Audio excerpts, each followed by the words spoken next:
the warning sign for Mikey Sherrill in the NJ governor race.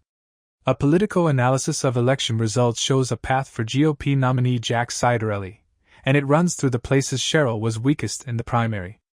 It won't be easy, but Republicans have a path to winning in New Jersey. And it runs right through Mikey Sherrill's weak spot.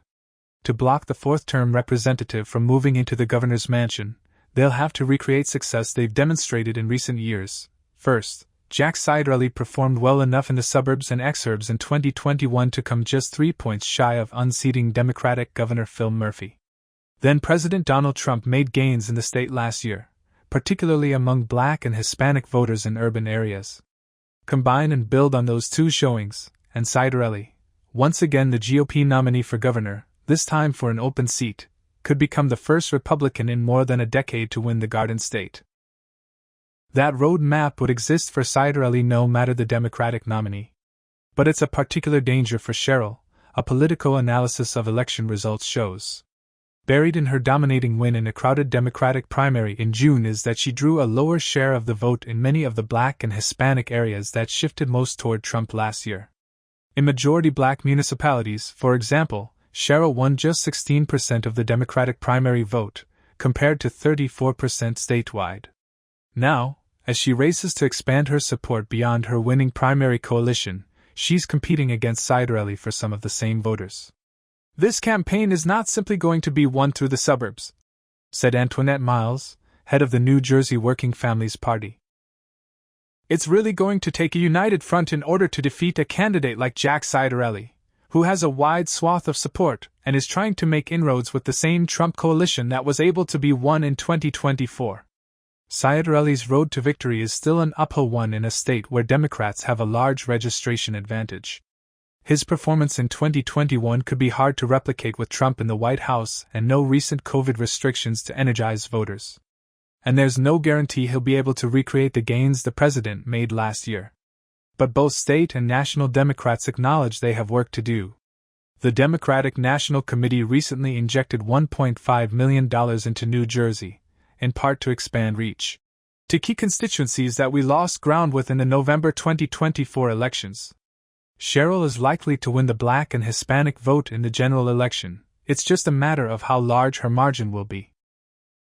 In a tight race, those voters could make the difference. And Ciattarelli has been making a concerted effort to win them. Jack Ciattarelli has been a little more present and a little more specific on what he might do, said John Harmon, the founder, president, and CEO of the African American Chamber of Commerce of New Jersey, who has met with both candidates. He added, "It feels like Democrats are acting like, we've got a lead, we're going to run out the clock and we'll talk to Black people more later on the specifics." What the election results reveal. Republicans have made gains in New Jersey elections over the last few cycles in two different ways, the Politico analysis found. Ciattarelli's near upset in 2021 was powered by shifts from Republicans' performance 4 years prior across the state's wider suburbs and exurbs. But an almost entirely different set of municipalities, many of them places with large Black and Hispanic populations, including urban areas, raced toward Trump from 2020 to 2024. Putting those two trends together would create a potent electoral combination for Republicans. Early polling shows Sherrill, as expected, starting with a stronger standing among Black and Hispanic voters compared to Ciattarelli. A recent poll from the Eagleton Institute of Politics at Rutgers University found that she leads Ciattarelli 69% to 4% among Black voters and 56 to 22% among Hispanic voters. Other polls show Sherrill with a lead as well. But Sherrill, whose 11th district is wider and more suburban, did not have the strongest performance in areas with large Black and Hispanic populations. In majority Black municipalities, she finished a distant second in the primary, 40 points behind Newark Mayor Ras Baraka. In majority Hispanic municipalities, some of which were in her congressional district, where she has an established reputation, she won just shy of 33% of the vote, comparable to her statewide total. Baraka was a close second with 31% of the vote in those municipalities. Many of her strongest performances were in municipalities that showed little or no swing toward Trump last year, where she won 40% of the Democratic primary vote.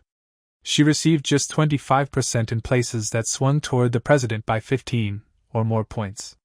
Democrats say Sherrill's performance in a historically competitive primary doesn't necessarily mean she'll have problems in those areas in November. Each of the 6 hopefuls running for the Democratic nomination had a viable path to victory, meaning they often focused on ginning up support among their core supporters at the expense of spending as much time on their opponent's home turf. The conventional wisdom, for example, was that Baraka, the state's most prominent black progressive, was the candidate with the strongest appeal to black voters, especially in urban areas.